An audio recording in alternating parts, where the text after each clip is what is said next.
Hi guys, this is my third and for now final video, unless somebody wants more videos, which I highly doubt because I don't have that many subscribers on my channel.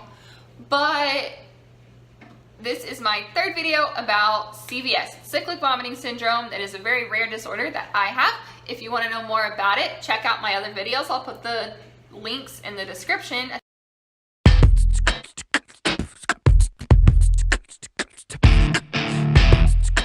But this video is all about how you can help someone that has cyclic vomiting syndrome, or it's shortened called CVS, and what you can do to help them if you know someone with it. So the first thing you can do is be their advocate. This could mean either being their advocate during an episode or outside of an episode. Obviously, I think you should always stand up for your friends and family if someone's saying something that's false, untrue, or unfair, or rude. I think no matter what the scenario is, you should stand up for them. But for example, for me, a trigger is I cannot eat gluten. So when I go out to eat, I have to voice that. I have to explain. If the meal is made wrong, I have to send it back or else I can't eat. Literally the kind of, not punishment, but the repercussions for not doing those actions would be a hospitalization.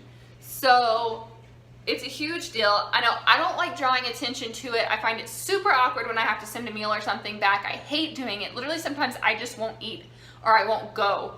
Luckily I have great friends and family who don't allow me to get into that kind of state of mind too much. They will make it not a big deal if I have to do something like send it back or something. They'll actually be the voice that I need to learn to be at times when I won't send it back. And just be polite about it, be nice. If you happen to work in a restaurant or a food industry, be respectful that when somebody says no onions, it may not be just the fact that they don't like them, they can pick around them. A lot of times I have to order things without onions because onions are cooked in soy sauce. Soy sauce has gluten in it. Yes, that is how allergic I am. So don't just assume that someone is being picky. Sometimes I don't like to point it out and someone will be like, because I'm allergic, I'll just say with no onions.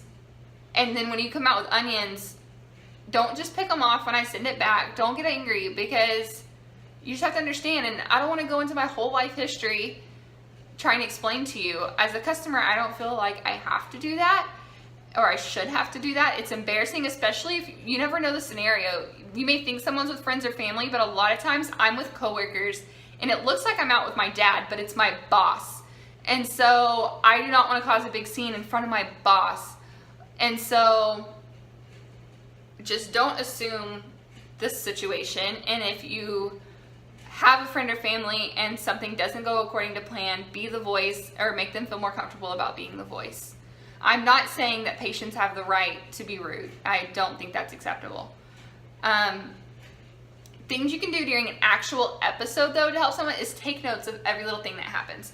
If you don't even know what you should start taking notes with, just log on to, it's the CVS Association. If you just Google CVS Association, it'll come right up. On the Cyclic Vomiting Syndrome Association website, there is actually a document for helping you keep track of your episodes. So you could just print that out every time they take medication, every time they throw up, like document all the way down to the minute, how much they took, was it dry heaving, was it just acid? I know it's gross, guys, but these are the things that make a huge difference on knowing what medications work, what doesn't work, and possibly getting a diagnosis if someone doesn't have a diagnosis at this time. Know their meds. By the time I get to the hospital, typically I am so dehydrated, I am not able to communicate real well. And not to mention, as you know, at a hospital, it's just a stressful situation in general. You're trying to fill insurance paperwork and all these different things. And just know their medications. Know what regimen typically works for them. Know what they need. Know what they've been taking. Just really being informed and being their voice makes a huge difference. Because when you're already that sick, it's so difficult to find the energy to voice that information. And you really can help the recovery process come much sooner by not requiring them to exert extra energy. So obviously, like I said, know their medications, know their triggers. So a big one for me is because gluten is a trigger, a lot of times in the emergency room, they'll say, see if you can eat these crackers and keep them down. well, my family will immediately know that that's not something I can do. I'm not going to be able to eat the crackers that they provide. No one has gluten-free crackers on hand that I've experienced. So typically my family just knows, let's grab the crackers out of the pantry before we leave, of her crackers. So then they'll say, you know, she can't eat those, but will these work? And they've always said yes. They're just wanting to see that you can keep some form of solid food down before you leave. And so just bringing those with you makes a huge difference. Being there with them, they may say, oh, it's fine, I'll be fine on my own. Just knowing someone is there. So as I mentioned, a lot of the medications I end up having to take just kind of knock me out, and I don't really know like fully what's going on, or even if I do, I have a hard time vocalizing it. And so somebody knowing what's going on and knowing somebody there to be like, oh, at this time they gave her this medication, or it's been 4 hours, she's gonna need her Zofran again. Somebody vocalizing that for me, knowing I can rest. If I sleep past the 4 hour mark, it's okay. It helps so much. And another thing I've experienced, and I'm gonna say this is something you should not do, don't hold it against that person later. Don't be like, I did that for you, I was there for you. It makes them just not even want to have your help in the future. This is something they never asked for. That nobody asked to have a disorder. And so it's almost like they're being punished, not only physically and health-wise, but then by their friends, for their friends being good friends. And I faced that before, and so somebody felt like I owed them because of what they did for me, and that they stayed in the emergency room with me until my family could get there. And guys, it's so hard because you can never repay someone for something that you're not even aware of what was happening. Was I aware that she was there? Yes, but honestly I have no idea what she did for the, I think it was like 12 hours that she was with me. No idea. I was unconscious for the full like 8 of those hours. So don't hold it against them. Don't act like they owe you later. If that's the way you feel about it, you shouldn't have shown up in the first place. Know their side effects. Know that when the doctor says this heart medication has a side effect of a low heart rate. No, does that person typically face the low heart rate? Does that person usually face the low oxygen level? So like my family knows headaches is going to be one of the side effects that I face every time. And so they know, you know, like low noise, low lights, those are things that I need at that time.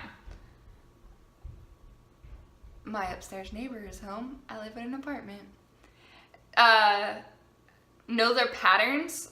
So you can say, hey, typically Zofran first, then Phenergan, then Zofran is what works. The Phenergan's really just going to make her sleep. She has such a high tolerance for it, but that's what we need for her to calm down because I get very anxious and I have anxiety. So it really just kind of calms everything out.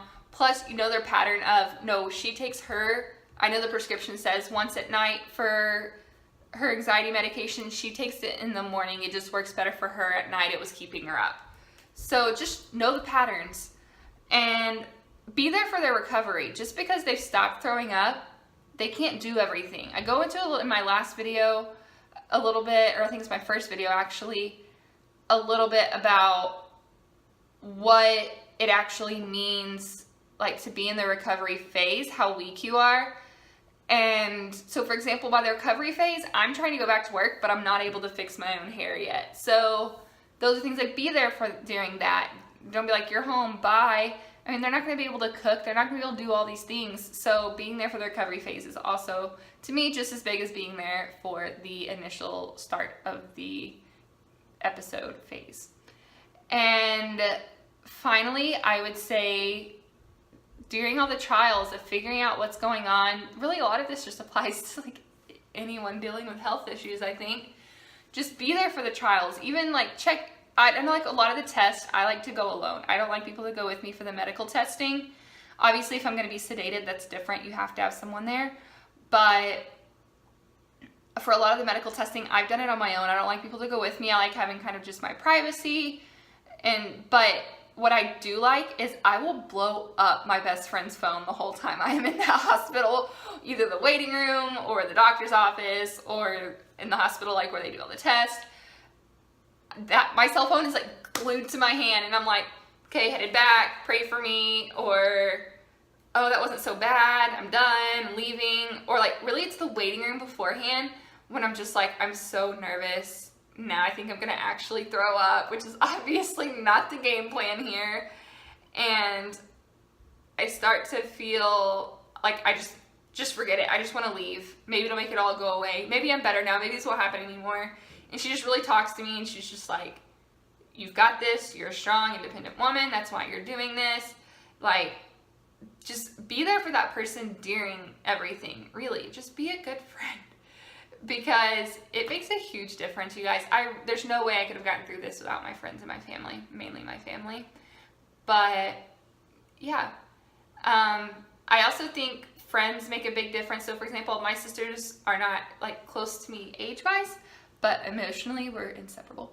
So, but I think that's one reason my best friend, we're more of in the same phase of life. So texting her and she understands, like, you know, we're not married. So just texting her and seeing like, oh, part of me doesn't want to do this alone. Part of me does. I just don't know. I wish I was going home to someone type of thing. She gets it. She gets kind of the, I just wish someone was there. I'm not feeling well today.